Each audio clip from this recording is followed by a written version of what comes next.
Hey gang, the world is burning. So let's talk about something frivolous to get our minds off of it.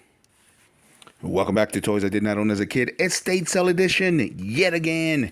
Okay, gang, so today I actually went to an estate sale that was in the home of a collector.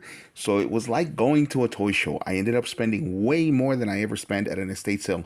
Normally, with an estate sale, I take myself, my significant other, and my kid, and we end up spending roughly $50, $60. There have been times when we've gotten so much loot and we only end up spending $43, and it's been awesome. Today, however, because this was a collector and because I had to drive 1 hour away, and because it was the first day, it was like full on prices. I still got some good deals, but I got so much stuff that it ended up adding up. I spent way more than I ever spend at an estate sale. For those of you who don't know what an estate sale is, whenever somebody passes away or whenever they just need to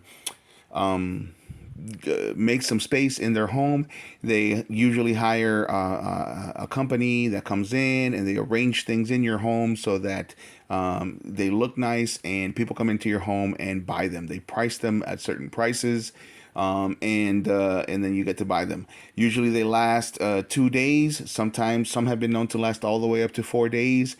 And usually, for the most part, most companies will do a half price, half off on most things on the last day. Usually anything under $100 they'll put for half off, and anything over $100 you get to bid on it. So like big pieces of furniture, cars, that kind of a thing, right? However, because they had so many good things, this particular one had a Constructicon that I've been looking for.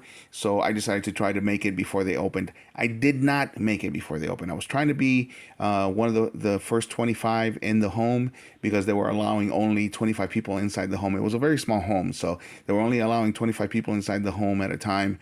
Lucky for me, most of the people that were in that first group were there for the old computers and the old video games, not the toys. However, when I did make it in there, my Constructicons were already gone. I say my Constructicons like if they were meant for me, but apparently they were not.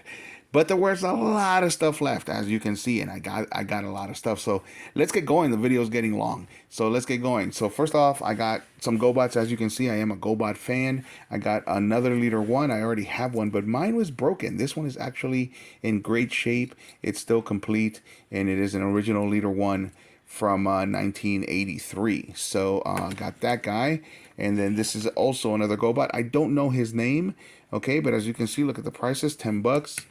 This one was $8, which isn't bad. This is the price that I would be paying at again at a toy convention for these kind of guys.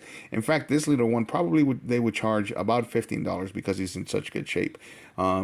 This one was $10. I don't know the name of this guy again. I got this guy. I think his name is Slicks, but I'm not sure. Just like his sticker says, got him for $5. All right, and he's in great shape. Normally, I see him and he's in pretty ratty shape.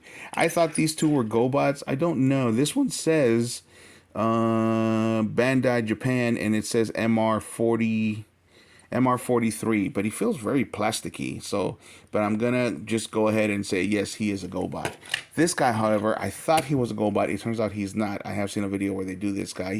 This guy is actually a GoBot knockoff, believe it or not. He's pretty heavy though. He's made of a lot of he's got a lot of die cast on him, and it was $10. So I got fooled with that one because I definitely would not have paid the $10 had I known that he wasn't a GoBot. I thought he was that other GoBot that is in the same alternate mode as this guy, but it's not. This is I forget what this was. I don't know if it was a converter or not. Doesn't matter. I also got Tux back there. So I had seen this guy in pretty much the same shape at a toy convention, and they wanted $15 for it. I got him for $8 today. So, and then I got this guy over here, and the stickers say Harley Robo. So Harley Robo is what he was known as in the Machine Robo line. I do have the blue version, and but this is what the original colors were in Japan when he was made in Japan. So Harley Robo. So this might be a Machine Robo. Again, this guy was a collector. And continuing with GoBots, I got this guy over here, Psycho.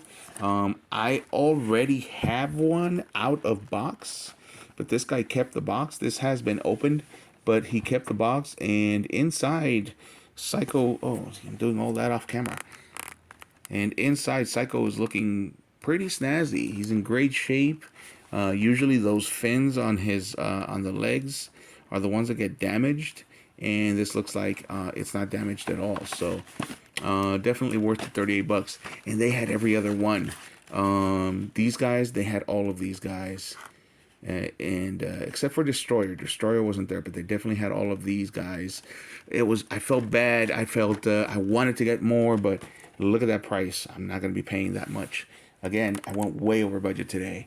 And then moving on to some Transformers, I got a Headmaster. This is obviously a re-release. It's not the original, but this is a re-release of Headmaster, and it says Autobot Arcana. I wanted way more. There were a bunch there, but this was the one that I liked the most as far as his alternate version is, as well as the robot version. So I just chose him. They even had all of these bad guys. But again, it was very pricey. Tomorrow is half off, but it's an hour away. I don't know if I'm going to actually go, and especially if I'm going to risk them not being there. All right, moving on. We got some more Transformers. We got these little mini bots.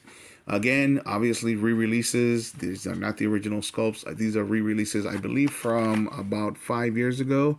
Actually, no, it's from 2017. So these are re-releases from 2017 with the mini bots. We got Outback, we got Tailgate, and we got Gears. I know you can't see it through the bubble wrap, but we got Autobot Gears. All of these were $10 a piece. This is the kind of thing that I would normally find at a toy convention for about 15 bucks. So $15 to $20 depending on who it is. We got Warpath in there. Again, you probably can't see it through the bubble wrap. And we have, who is that? This is Overdrive. So definitely wanted to get these guys, especially Gears, because I have the new re-release, and it's the same head sculpt in this guy that they did in the new re-release with the retro card back. All right, so that's it. That's my loot. Oh, no, wait. I'm forgetting something really, really fun that only some of you might recognize. This is from 1987. We got some unopened McDonald's Happy Meal toys, but of course, there is a theme here. These are transforming McDonald's Happy Meal toys. These all transform into little robots. I remember these. These were a lot of fun. So I got a breakfast sandwich and a cheeseburger, or is it maybe a double cheeseburger? There it is. It's called McDonald's Changeables. No, this is a quarter pounder. This is a quarter pounder with cheese, and it changes into a little robot. These are still sealed up. These are unopened from way back in 1987, gang. All right, and of course, Big Mac. I couldn't pass up a Big Mac. And the one that everybody's familiar with and that everybody loves the most, Chicken McNuggets. Chicken McNuggets, and it turns into a little robot as well. $7 a piece. Not bad. Unopened. These are probably going for about $15 to $20 as well. So we're going to be opening up every single thing here that is unopened and doing their own video. Just wanted to show you my loot for this particular estate sale. So thanks for watching, gang. And as usual, if you like the video, hit a like. And if you like the content, subscribe. Happy hunting out there.